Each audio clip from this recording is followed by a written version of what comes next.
You may think that thing looks human. Stands on two legs, right? But we're created in the Lord's image. You don't think that's what the Lord looks like, do you? This creature is intelligent, capable of language, of understanding emotions. Who felt it too? You really like him, huh? Yeah.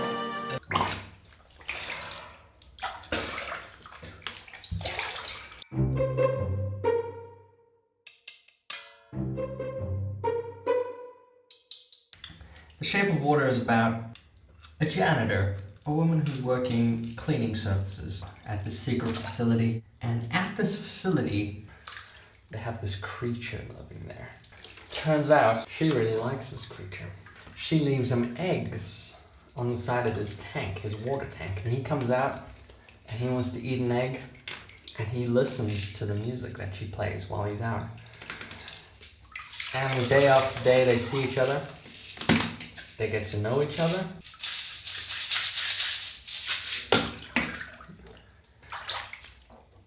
They fall in love. She's mute. So she has this friend. She signs, and her friend translates. Her friend speaks aloud to everyone who doesn't know sign language. She teaches sign language to this creature. This creature that looks like a man. She tells him what an egg is. She teaches him what music is. Next thing you know, they're communicating. Miss your family. And when the government, when the boss man, who's played by Michael Shannon, decides that the best thing to do with this subject for research is to dissect him, what do you think happens, man? What do you think happens? It's a monster who likes eggs, a woman who gives them eggs, and they like each other. And that's about it. Pretty much, the whole movie it's a love story between the monster and the woman. And as it turns out, the monster is not the monster. One of the people are the monsters. But is it any good? I mean, it sounds like a pretty good premise, right? If you like weird movies, if you've seen Pan's Labyrinth, you might like this movie. If you've seen Pacific Rim, you might not like this movie. It's nothing like Pacific Rim. This movie was pretty good all the way through. Kept me engaged. I was kind of interested in seeing what was going to happen between the fish monster and the woman. It wasn't even a very good love story. It was a love story. That's what this movie was supposed to be. Okay, this movie was supposed to be a fantasy political drama mixed with a twisted and weird love story between a woman and a fish monster. And I feel like the political stuff, it did fine. It was okay. It wasn't great.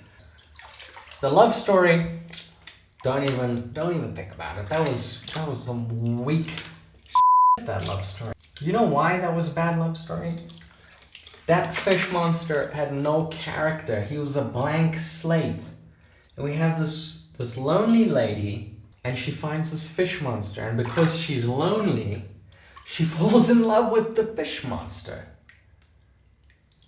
But it has nothing to do with the actual character of the fish monster. All they show you is that the fish monster suffers. That's about it. And this woman who has a real character, has real desires, who you've learned to like, and she falls in love with the blank slate. It's a total letdown. I didn't like that. It's boring. In a world where beauty is held captive, it takes a special friend. And there's a couple of moments where there's some interesting depth, where they explore the characters a little bit further. Like really beautiful moments, like interesting moments, like great filmmaking moments.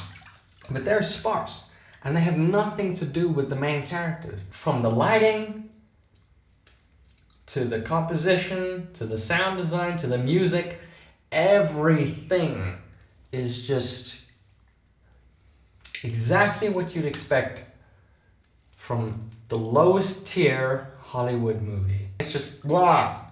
You know, maybe the costumes are a little bit weird. The costume design, the special effects. But it's not enough. It's not weird enough for this kind of story. It's just on the nose, it's boring, it's straightforward. I didn't like it. I really like the performances in this film. Even though I didn't like the final film, obviously the actors, they bought into this premise 100% because, boy, they believe this stuff. Basically all the way through, the acting is like amazing from every single actor. She finds out that the facility, they're gonna dissect her new lover. They're gonna dissect him. She goes back to the apartment and she has this conversation with her neighbor and she says, we have to save him, basically. He doesn't want to, obviously he's not in. He's not in. He's got a normal life. He wants to sell his paintings. He wants to just do his thing. And he doesn't understand the gravity of the situation and she can't communicate it. And he tries to leave and she grabs him, trying to explain this stuff to him. Oh my gosh. Like, the anguish that she's feeling in that moment, just the anguish of trying to say something important to this person who's not taking you seriously. That was a beautiful moment. That was a great moment. But basically, the chemistry between the lead woman and her neighbor, the chemistry between the lead woman and her neighbor, it's like unbeatable. Even the set design complements this. Like even her apartment, the window is like this half crescent, and you go into the guy's apartment and his window is the other half of that crescent. And so it's like they're friends, but they cannot live without each other. They need each other. Together they're this crescent. And I thought that was so great. I wish that the relationship between her and the fish monster was anywhere near as good as that. It's not. It's really flat. It's really boring.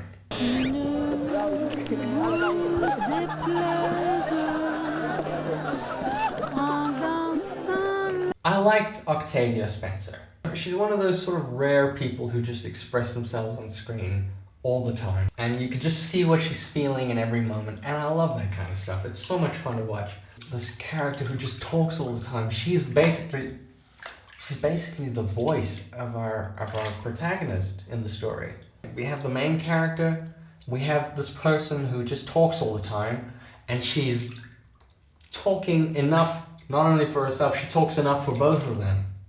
But, you know, her character's also pretty shallow, you know? She's kind of just the sidekick and she helps the lead character do whatever she wants. There's a little bit more intrigue into this character in terms of her marriage and the role she plays towards the end. But overall, she's kind of just talkative. My main problem with this movie is the writing. In a lot of places, the writing is good. There's good writing. I mean, the introduction to the main character, to the bad guy, to Michael Shannon's character, the introduction to him is really good. But the rest of the movie has really poor writing, I feel. There's a lot of sort of one-liners here and there. Some of the characters have interesting scenes, but it's just this very kind of base level, kind of shallow fairy tale story that plays out. I appreciate this movie because it's a little bit deeper than most movies. There's a little bit more to investigate. The character who's the most well developed in the story is the bad guy. It's Michael Shannon, basically. There's all these interesting scenes with him where they try to explain his motivations and everything. Spoilers. The scene that was great for me, that really was great, was when he buys a new car. And the guy's talking about this car. It's got power steering, it's got power this, power that, power icon, whatever. And he just keeps using the word power. He doesn't push this idea too hard, but you just keep hearing the word power all over here and there, you know? Later on in the film, you see him reading this book, and it's The Power of Self-Control or something like that. I don't remember the name of the book. He's reading the book. Like all of these little hints here and there, without hitting it too hard, you get this subtle idea of what this guy's about. You get the idea that it's sort of external forces that keep putting this idea into his head about power. That he needs to be more powerful than he is. he's not the biggest boss. There's always a bigger boss. And he's always got the bigger boss to answer to. He buys this new car, and the moment he buys it, you can already tell what's gonna happen. The whole reason he buys the car is so that when they're kidnapping the fish monster and they're escaping, the van goes whoosh. It was a pretty satisfying moment. It was pretty satisfying to see this guy who's a total douchebag. He buys a new car and it just gets wrecked. Even though you know it's coming, it's kind of satisfying. I feel like the whole movie is summed up in that simple little idea. It's a great scene where he buys the new car, but you know it's gonna get wrecked, and it does get wrecked. And it's kind of satisfying when it does. But there's nothing extremely compelling about that. Even the ending, she gets him to the duct where she's gonna put him into the water, and he's about to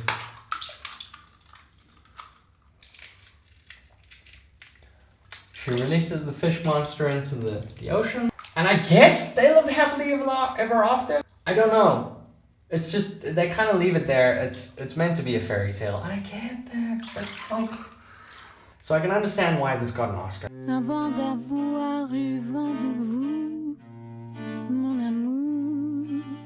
Because it pushes the right political buttons. It takes the concept of the other and it turns it into this creature. It becomes a representation for any kind of other. And in this kind of political age, a story about a woman who's a citizen, who's got a normal life, falling in love with the other, and this becoming a huge political problem, that resonates with a lot of people. It's got nothing to do with whether or not this movie was actually a good movie. The political stuff aside, I can understand why a lot of people like it. There's some weird stuff to it, but I feel like the premise is the best part of it. There's nothing in the movie that adds to that premise, that makes it, that lives up to your expectations for that premise, that challenges you in any way. It's just pretty much just a smooth ride from beginning to end. I guess that's about it.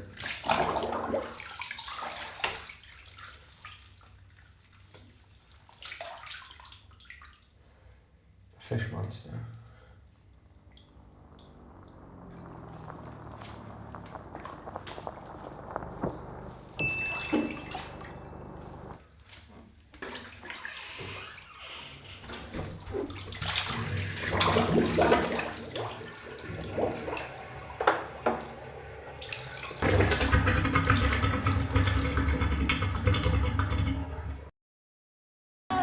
Don't do this. Oh, God, it's not even human. If I told you about her, what would I say? I wonder.